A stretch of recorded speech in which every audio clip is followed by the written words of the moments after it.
When it comes to themes, film, just like every art form, can shout at its audience. In Guardians of the Galaxy Volume 2, the narrative was about daddy issues. Well, of course I have issues! That's my freaking father! But stories of cinema can also whisper. One just has to be more in tune to the softer spoken messages of the craftsmanship. For the 1999 sci-fi action classic, The Matrix, the creators of the story, the Wachowski sisters, stated recently the film is secretly a transgender story, but from a closed point of view. Lily Wachowski detailed if one were to go into a new world, like The Matrix, as a different person, it could very well be as a different gender. You take the red pill, you stay in Wonderland, and I show you how deep the rabbit hole goes. William Cadbury once distinguished film from other art forms, stating you can judge a sculpture by walking around it in a 360, because you can take in its full three-dimensional form by doing so. But when it comes to film, you cannot, because its images have many layers. The film's true meaning is behind the surface of the grid, and Peter Wollen added that subtext hides in the film via symbols. Symbols, also known as signs, is something used to communicate meanings between individuals, according to Wollen. He adds in his book, Signs and Meaning in the Cinema, quote, an individual constructs a message in their mind, a complex of meaning, an idea or thought process, which they wish to convey to someone else. Both individuals possess a common code or grammar which they have learned. Through the agency of this code, the first individual maps their message onto, for instance, its verbal representation, a sentence. They then remap this sentence onto a signal and transmit this signal through a channel. It is picked up by the second individual, the receiver, who then decodes the signal and thus obtains the original message. An idea has been transferred from one mind to another. Semiotics is the study of signs. There are two basic categories, the signifier and the signified. The signifier, according to Professor Thomas Streeter, is, quote, any material thing that signifies, e.g., words on a page, a facial expression, an image, end quote. And the signified is the, quote, concept that a signifier refers to. There are three kinds of signs according to Peter Wollen: an icon, an index, or a symbol. An icon or an iconic sign is a sign which, quote, represents its object mainly by its similarity to it. The relationship between signifier and signified is not arbitrary, but is one of resemblance or likeliness.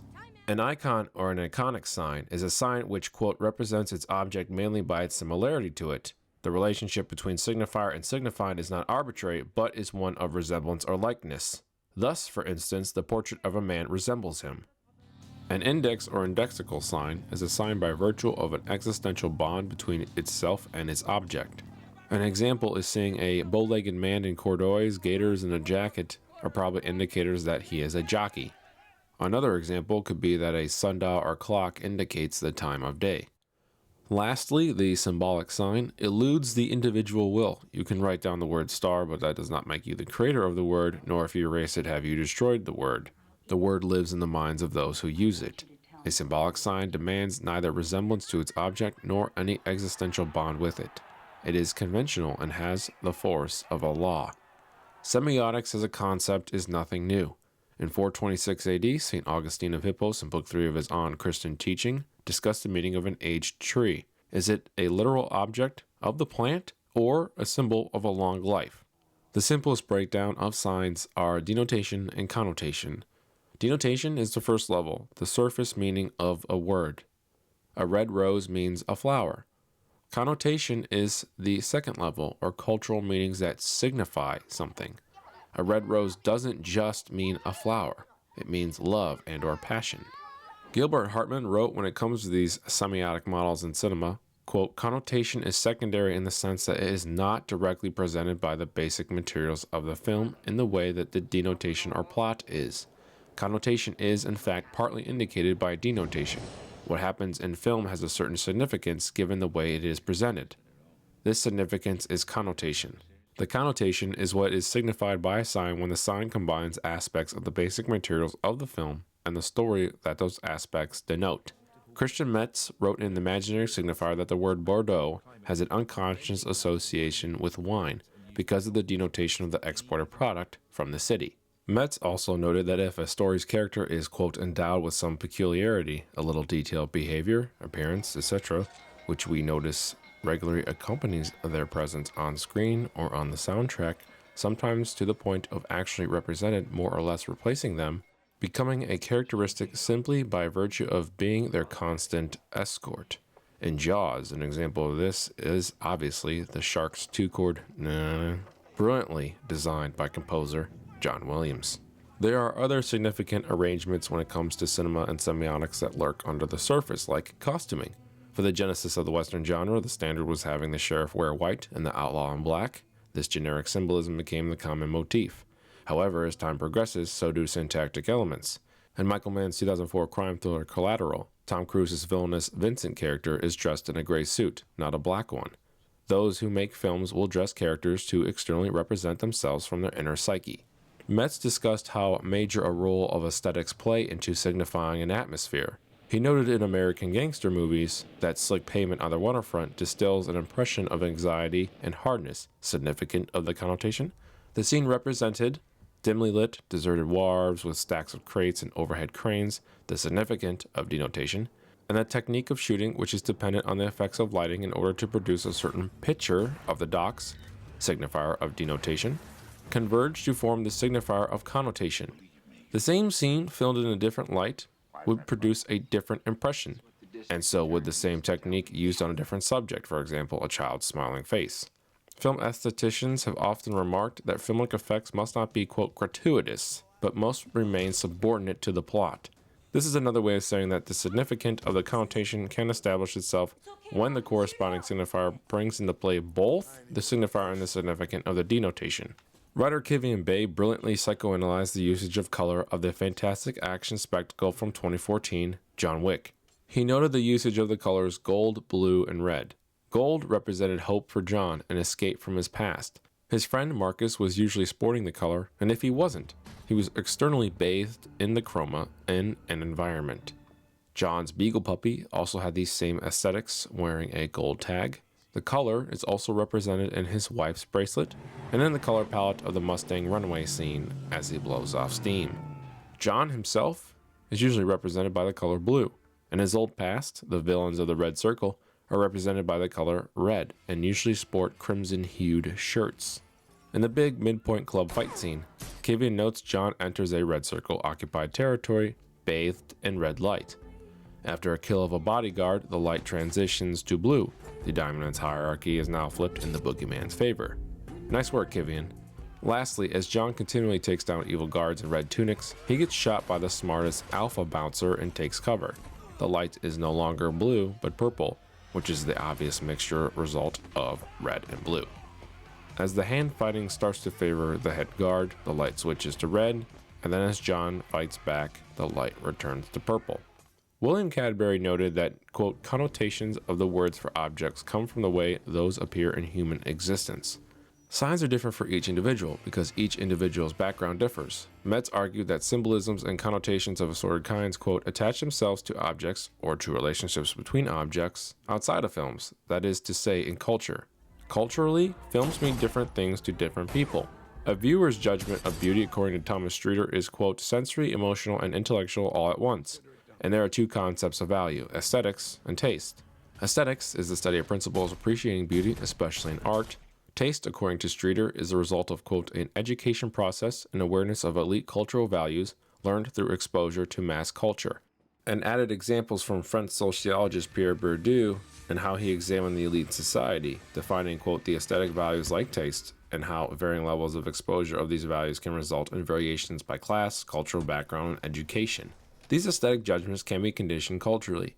Streeter exemplifies, quote, Victorians in Britain often saw African sculpture as ugly, but just a few decades later, Edwardian audiences saw the same sculptures as being beautiful. Evaluations of beauty may well be linked to desirability, perhaps even sexual desirability. Thus, judgments of aesthetic value can become linked to judgments of economic, political, or moral value. In our current context, one might judge a Lamborghini to be beautiful, partly because it is desirable as a status symbol, or we might judge it to be repulsive, partly because it signifies for us overconsumption and offends our political or moral values. Ernest Hemingway was one of America's greatest creative writers. According to biographer Carlos Baker, Hemingway used what's known as the iceberg theory. Ernest started out as a journalist, in which his publisher wanted stories with minimal context and effective, short writing. When he graduated to producing short stories, this minimalism retained and evolved into including underlying themes without explicitly stating them. Hemingway wrote in his essay, The Art of the Short Story, if you leave out important things or events that you know about, the story is strengthened. If you leave or skip something because you do not know it, the story will be worthless. The test of any story is how very good the stuff that you, not your editors, omit. Jenna Blum wrote in The Author at Work, by having the reader only see what is above the water, but having the knowledge of your own characters that, quote, never makes it into the story, acts as the bulk of the iceberg, and that is what gives your story weight and gravitas. Mr. Baker believed Hemingway learned, quote, how to tell nothing but the truth in a way that allowed for telling more than the truth. And the iceberg theory has, quote, nuanced complexities for the story's narrative, complete with symbolism, all operating under the surface of the story itself. In an example from Charles Oliver, Hemingway's Big Two-Hearted River has the protagonist Nick Adams fishing, but the message is different from the context/action of fishing. It's a concentration of ignoring his past war experiences. In Christopher Nolan's 2008 superhero flick, The Dark Knight, it's alluded to that the Joker is an Iraqi or Afghanistan war veteran with PTSD, and the script drops a few hints of this theory. In the hospital scene with Harvey Dent, the Joker reveals to him some of his ideologies. Or a truckload of soldiers will be blowing up. Nobody panics. Is the anti-hero saying Americans don't care about their troops overseas and the sacrifices they make? The Joker also relays subtle information, leading audiences to believe he may be ex-military intelligence who's interrogated suspects. I know the squealers when I see them. And if the Joker was a war veteran, this would explain the mass knowledge of various weapons he uses, like handguns, submachine guns, rifles, shotguns, bazookas, and grenades. I enjoy dynamite. Nolan's Joker was on a vengeful path of destruction, focused on taking out every established organization or superior to him. I'm not a schemer. I try to show the schemers how pathetic their attempts to control things really are. Alex Ledbetter wrote that the villain's chaotic terror is, quote, taking it out on the world that created him. When it comes to Hollywood, Peter Wolin stated that the art of cinema is rooted in the idea of creativity, and the film as the expression of an individual vision. What the auteur theory argues is that any film, certainly a Hollywood film, is a network of different statements, crossing and contradicting each other, elaborated into a final, coherent version. Like a dream, the film the spectator sees is, so to speak, the film facade, the end product of secondary revision, which hides and masks the process which remains latent in the film unconscious. Sometimes this facade is so worked over, so smoothed out, or else so clouded with desperate elements that it is impossible to see behind it, or rather to see anything in it except the characters, the dialogue, the plot, and so on. But in other cases, by a process of comparison with other films, it is possible to decipher not a coherent message or worldview, but a structure which underlies the film and shapes it, gives it a certain pattern of energy cathaxis. And if an iceberg connotes something more underneath the surface, so does a shark fin. In 1984, Rick Altman stated that horror films borrow from a 19th century literary tradition of depending on the presence of a monster. In doing so, Altman says horror flicks clearly perpetrate, quote, the linguistic meaning of the monster as a threatening, inhuman being, but, at the same time, by developing new syntactic ties, they generate a new important set of textual meanings. Horror stories usually associate the monster with romantic overreaching, and scientists usually play the role of God only for it to go awry for doing so. Altman used Shelley's Frankenstein as an example, stating the novel's syntax, quote, equates man and monster, attributing to both the monstrosity of being outside nature as defined by established religion and science. Meanwhile, the film version of the story is a different syntax, which, quote, rapidly equates monstrosity not with overactive 19th century mind, but with an equally overactive 20th century body. Again and again, the monster is identified with his human counterpart's unsatisfied sexual appetite, thus establishing with the same primary linguistic materials.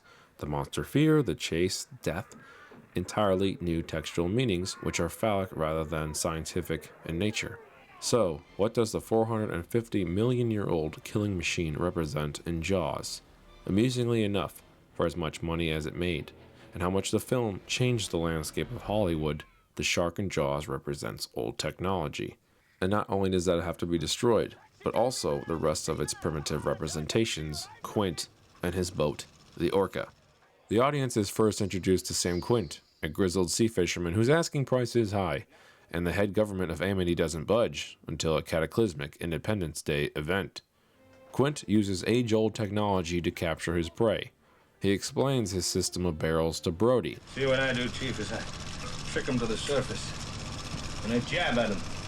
And the fisherman uses a Navy Arms harpoon gun powered by 38 cartridges to fire his harpoons attached to his large barrel drums. Quint uses this structure because he's an old-school hunter. He claims current-day kids use high-tech tools to find and hunt their prey, like tracking systems. One time I got a 16-footer off Montauk. Had to stick 2 barrels in him. Nowadays, these kids, they take out everything. Radar, sonar, electric toothbrushes. He is in complete contrast to his human nemesis. Straight, yeah. Get in, Lance. Clear rope, ice splice, M1, Billy clip, handy Billy, blind. Flares, safety float, temperature gauge, spear guns, SMG. What are you, some kind of half-ass astronaut? Enter Matt Hooper, a young oceanographer sporting clean, modernized, frameless eyeglasses with lots of devices at his disposal. Quint looks at Hooper's shark cage and compares it to the time when technology wasn't as progressed as it is now. When I was a boy, every little squirt wanted to be a harpooner or a sword fisherman. And they got here a portable shower or a monkey cage. Nowadays, nobody wants to do the hard work he had to do growing up. The new toys do the heavy lifting for you, something Quint doesn't fully respect. You got a $5,000 net. You got $2,000 worth of fishing, and along comes Mr. Whitey. By the time he's finished with that net, looks like a kiddie scissor class has cut it up for a paper doll. Quint is using the net as an analogy for Hooper and his flashy, expensive gear versus the grit and experience that the veteran has. The fisherman doesn't want flamboyancy on his vessel. Quint is the bluest of blue collars. Make no mistake why the costume team has him literally wear one in every single scene. And when it's not clearly visible, you can tell he's still wearing it underneath because you can see the collar of his cuffs by his wrists like when he's boiling the Jaws. And who else is wearing a blue collar in that particular moment? Mr. Hooper. That's when Quint challenges him to see if he's like himself, tough. Talking about porkers, Mr. Hooper. Just tie me a sheep shank. But Quint judges Hooper after Matt tells him about his previous high yacht race finishes. I have crewed 3 transpacks. Transplants? Mr. Hooper, I'm not talking about pleasure boating or day sailing. I'm talking about working for a living. And heavily dislikes him. You got city hands, Mr. Hooper. Been counting money all your life. Because Hooper indeed is a trust fund child. He has many nice things, like a dainty ship with tracking devices. You rich? Yeah. Yeah, how much? Well, personally or the whole family? Compare this state-of-the-art vessel to Quint's beat-up Orca, and one can see the differences of the two men symbolically. But it's not just Hooper he goes toe-to-toe with, it's crewmates in general. In a deleted scene, his assistant, Salvatore, doesn't want to go on this forthcoming challenge. I'm not going on that old slab after that crazy old shark. I'm not crazy. You miserable little son of a bitch. You get that blackfish on my boat, pump out the bilges, top up the fuel tanks, then get your ass out of here because you're on the beach. That's why Quint randomly complains about men in general before meeting Hooper in the final version of the film. Can't get a good man these days now under 60. They're all gone these 35 years. After the men set sail, the remainder of the story is this clash between modern and old technology. Brody learns to tie a knot of rope, an old tool. Once he learns it, immediately the story turns and the line goes nuts, as does Quint, meaning a new disruptor has arrived to challenge Sam and his old ways. After the shark was strong enough to bite through the fishing wire, Quint boasts to Hooper about his round 1 victory against him. Even fish, eh? Marlin, stingray, bit through this piano wire. Don't you tell me my business again. Proves that you wealthy college boys don't have the education enough to admit when you're wrong. When the shark shows up for round 2, the radio interrupts Quint trying to set up his harpoon gun. Mrs. Brody tries to contact her husband. Parker, come in. I have Mrs. Mark Brody here. Put her on.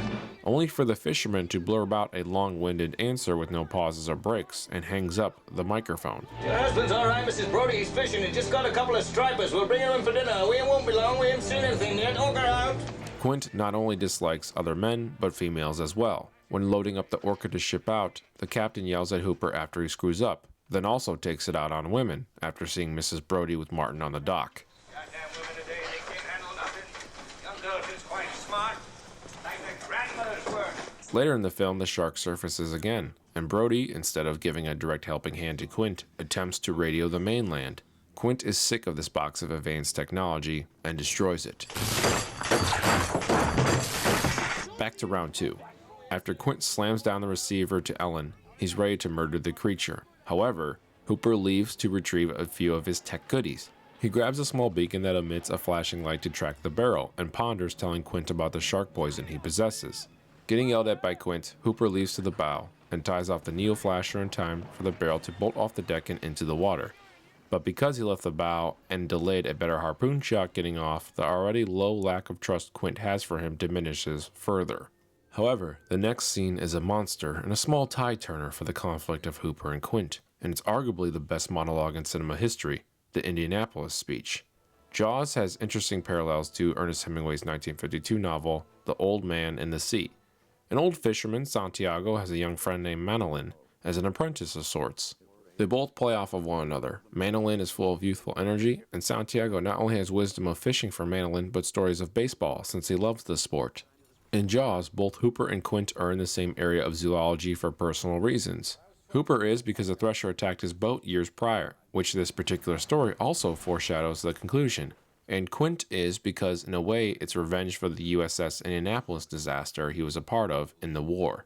Quint even says a buddy of his was a ball player, in a possible nod to Hemingway's story. I bumped into a friend of mine, Herbie Robinson from Cleveland.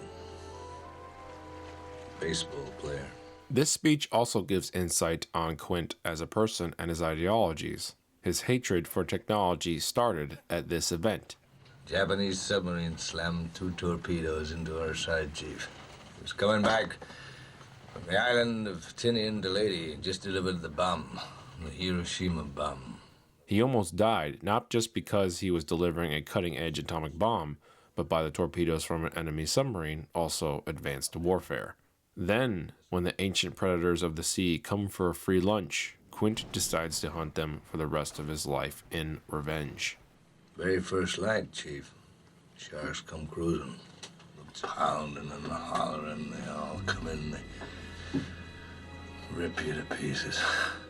And his life jacket, a technological advancement of survival, didn't work to save his mates, so he vows to never wear one again. I'll never put on a life jacket again. As the sun rises and brings a new day, the barrel resurfaces, and Quint has Hooper bring it in with a long hook. Hooper announces his shark darts to Quint, to which the old man ignores and concentrates instead on wheeling in his old yellow drum. Quint and Hooper continue to go at it the remainder of the story, as new technology seemingly beats old, and the disruptor shark is here to prove that.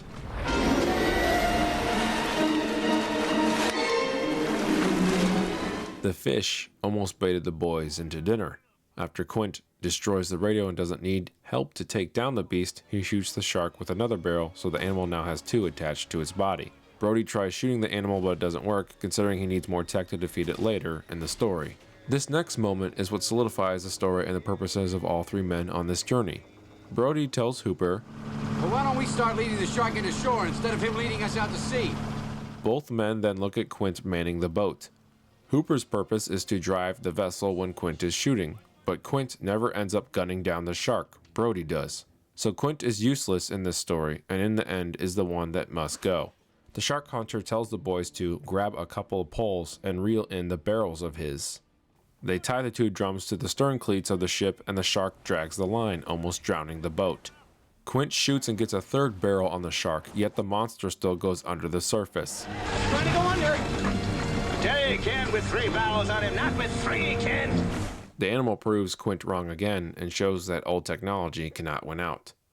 The fish chases the orca into the shallows, and Quint ignores Hooper's cries about going too fast. Quint burns out the bearings of the engine, forcing the boat into a standstill, and John Williams plays a cover for the naval song Spanish Ladies.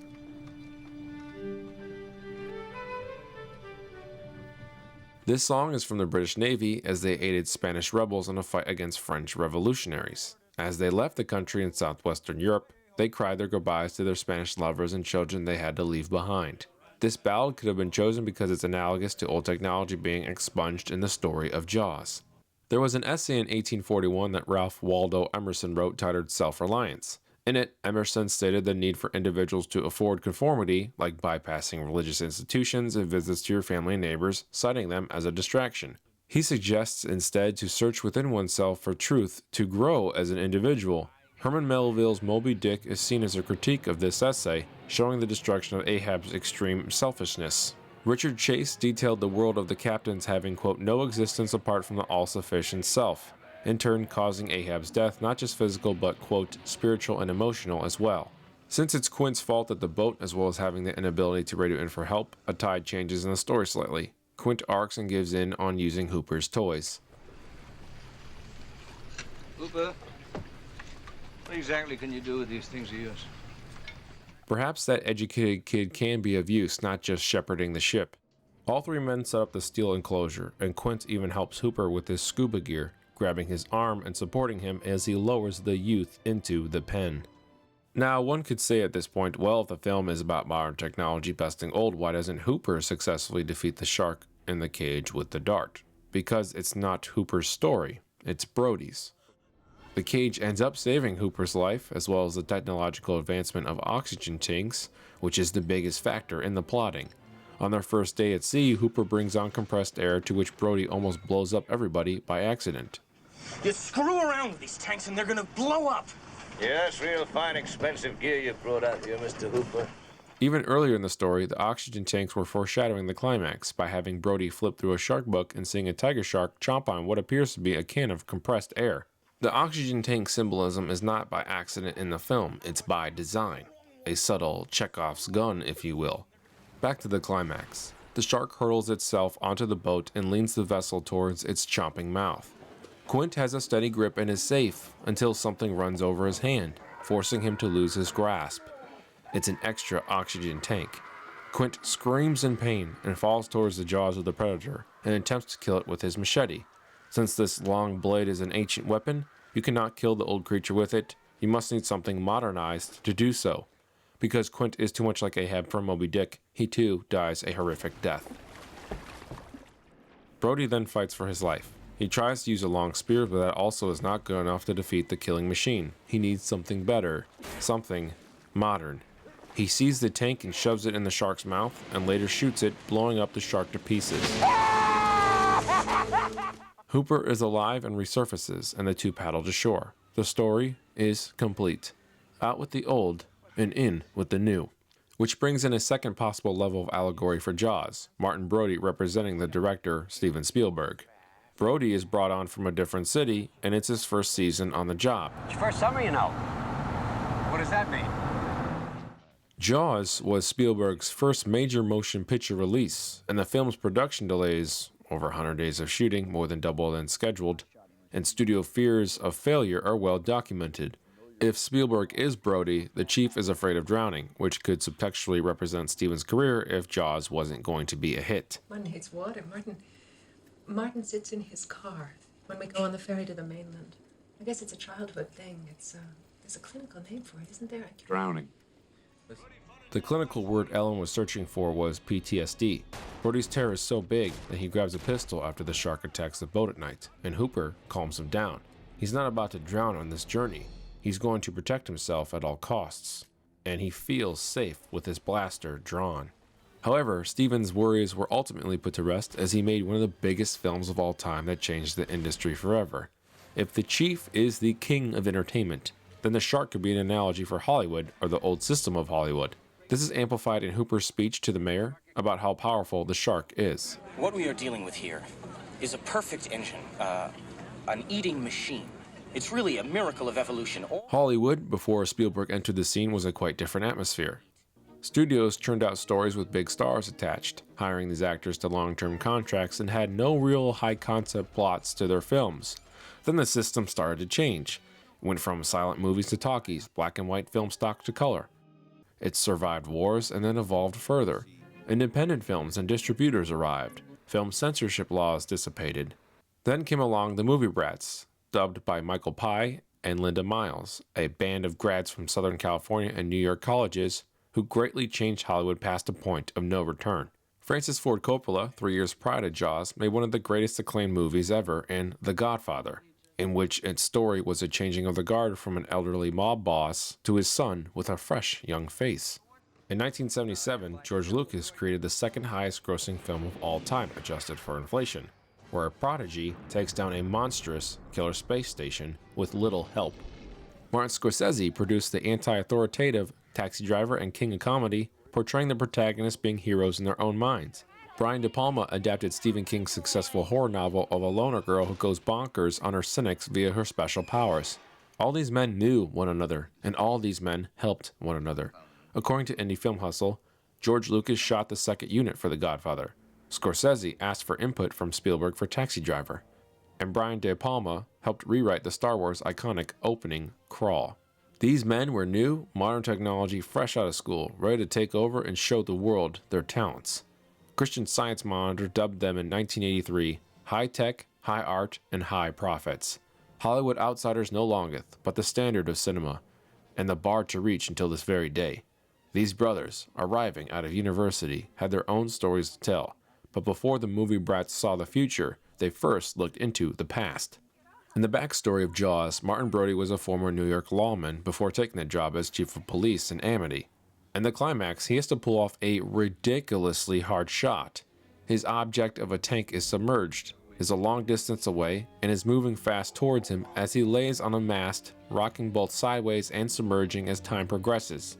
Brody's background of being in New York, one of the toughest cities on crime from America, and being the head honcho in charge of his little beach town, paid off. Something foreshadowed earlier in the film when Hooper talks to a drunken Brody on his boat. I'm telling you, the crime rate in New York will kill you. There's so many problems, you never feel like you're accomplishing anything. But in Amity, one man can make a difference. Spielberg was ready to take on Tinseltown, and he did it with the help of his college education and knowledge of film history. Something very blatant yet subtextual in his latest endeavor from 2018, Ready Player One. Spielberg has an obsession with technology in most of his works, like Jurassic Park. And the subtext in Jaws could be analogous not just in previously mentioned levels of this theory, but the rest of his filmography. Spielberg never returned to do a Jaws sequel. Was it because he didn't have a story to tell about Brody as himself? What if his Jaws sequel as Brody was at a different time, of a different universe, and as a different character? Ready Player One is about a deceased man named Halliday giving up his extravagant inheritance to a lucky winner of a video game he created, the Gregarious Games, and the virtual world he constructed, the Oasis. Player One takes place in Columbus, Ohio, an hour and 40 minutes away from Spielberg's hometown of Cincinnati. The main character, Wade, boasts that Columbus is where Halliday started the Oasis and is a thriving city. Then Wade expresses something compelling to the audience. These days, reality is a bummer. Everyone's looking for a way to escape. And that's why Halliday was such a hero to us. He showed us that we could go somewhere without going anywhere at all. James Halliday saw the future. And then he built it. He gave us a place to go. The escape Wade is referring to is the Oasis, but could easily be an allegory for cinema, considering both art forms are an escape for audiences. Wade continues on later. This is the Oasis. It's a place where the limits of reality are your own imagination. In the Oasis, one could do anything and be anyone, yet still be in the slums of future Columbus. With film, one could craft impossible stories with improbable outcomes alongside their friends on an iPhone. However, one cannot do this without tools. In Ready Player One, they're contextually called artifacts. Artifacts. Those were key. Halliday made sure the Oasis was littered with enough randomly powerful stuff that anyone could win if they had the skills. So Player One breaks down success to two factors, artifacts and skills. If one has skills, they'll obtain the artifacts. In cinema, if one has knowledge of film history and practicing filmmaking techniques, they'll acquire craft. Spielberg has a certain technique to his craft. His most known auteur stamp is extended takes, a la Orson Welles. He makes mostly family-friendly pictures and is not afraid of showing off his religion and heritage. Spielberg knows film history and allegorically represents this in The Car Race. The going backwards line from Halliday could be a metaphor for studying the films of old in order to move forward and develop as a filmmaker. As Wade drives backwards, he's driving forward on the same track towards the finish line. After winning the first race backwards, Wade shops for expensive weapons. He uses these later to defeat the antagonistic Sixers when he's in a pickle. One has to know what tools one has as a filmmaker in order to use them, and only use them when needed. Don't overuse or one will oversaturate one's product. Matthew McConaughey even spoke of this in the 2014 Lincoln commercial he wrote. Sometimes you gotta go back to actually move forward. And I don't mean going back to reminisce or chase ghosts. I mean going back to see where you came from, where you been, how you got here. The nemesis of the film, the Sixers, could be an allegory for any filmmaker that thinks the profession is about fame or money and not about art. They're the second largest company in the world, with designs on becoming the first, which is why they're putting everything they got into winning Halliday's contest. We call them Sixers because that's the company rule. No name, just numbers. You cannot inorganically make art. It needs to be biological. It needs to have soul. It is an expression of oneself. The Sixers will always fail because they have an industrial approach, and the process to create art is not mechanical. And if you're thinking about making money, that's another whole thing. Then it doesn't matter if you don't have Final Cut. You're going to get your money, and if that's the only thing you're interested in, then I don't, wouldn't want to even talk to them. Sir Stephen may indeed be allegorically represented as Halliday. The character even looks a bit like him, more socially awkward of course, but can be totally rendered as the directing legend. Spielberg indeed saw the destiny of Hollywood and constructed it. I don't want to make any more rules. I'm a dreamer. I build worlds. With Halliday giving away the possession of the Oasis, is Stephen handing off the keys to the next generation of filmmakers? According to the roof of the winning gold-plated sanctuary, one with the skills to survive to acquire artifacts will indeed reach the top. Now that the movie brats arrived on scene, did old Hollywood appreciate them? One man apparently did not, and he was Steven Spielberg's idol, legendary thriller director Alfred Hitchcock. On the set of Alfred's 1976 film Family Plot, Spielberg tried meeting the legend according to actor Bruce Dern. Dern was trying to convince Alfred to meet the young auteur. "You're his idol," Dern said to Hitch. "He just wants to sit at your feet for 5 minutes and chat with you." "Isn't that the boy who made the fish movie? I could never sit down and talk to him, because I look at him and feel like such a whore." Dern continued drilling Hitch. "Why do you feel Spielberg makes you a whore?" Hitch said, "Because I'm the voice of the Jaws ride at Universal Studios theme park. They paid me $1 million, and I took it and I did it. I'm such a whore. I can't sit down and talk to the boy who did the fish movie. I couldn't even touch his hand."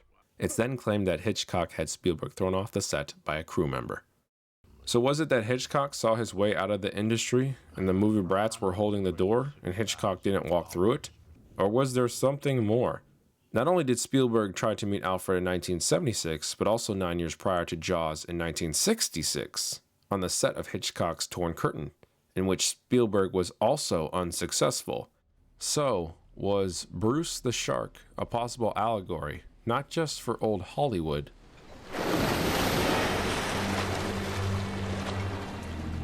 You're gonna need a bigger boat. But also maybe for the legendary director? The design of the shark seemingly matches Hitchcock's round face and large jowls, which, in real life, great whites don't resemble. It makes one think. At minimum, a single thing is for certain. Hello, movie brats. Farewell and adieu to old prototypes of Hollywood.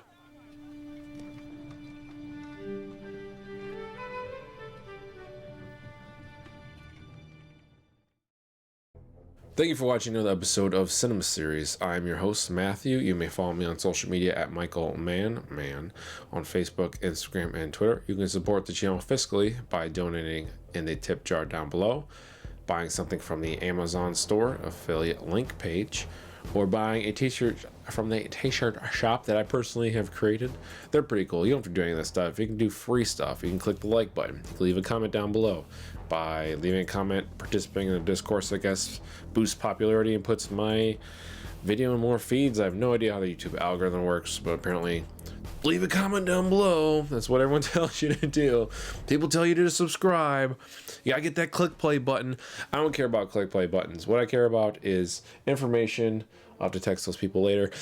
Information, spreading it to as many people as possible. And my love for film, love for Spielberg, love for Jaws. I've loved Jaws since I was like 5 years old. Like my top 3 films when I was a kid, franchise-wise, was Jurassic Park, Jaws, and Star Wars. So by telling people at the end to share the video, that's what I wanted to do, was spread that love and joy and hopefully educate people. The whole point of this was hopefully ad blocks off so I can get some money out of it, but was to take these high-level concepts of like college scholarly text and bring it down to a level where everyone can understand, even like non-native English speakers, and not use like highbrow language, because that's ridiculous. So I hope I have succeeded, and I hope Universal has not claimed this video and take away my AdSense, because working on my essential magnum opus of video essays or analytical essays for this arrangement of Cinema Series will be pretty devastating. I have to go back to the drawing board on my life for this channel. Thank you very much for watching. Hope you have a blessed rest of your day. Godspeed. End of line. Good luck and congratulations on choosing Press. Regret to have the American ambassador expelled after the incident. The U.S. State Department responded quickly with a formal apology and announcement of the ambassador's immediate voluntary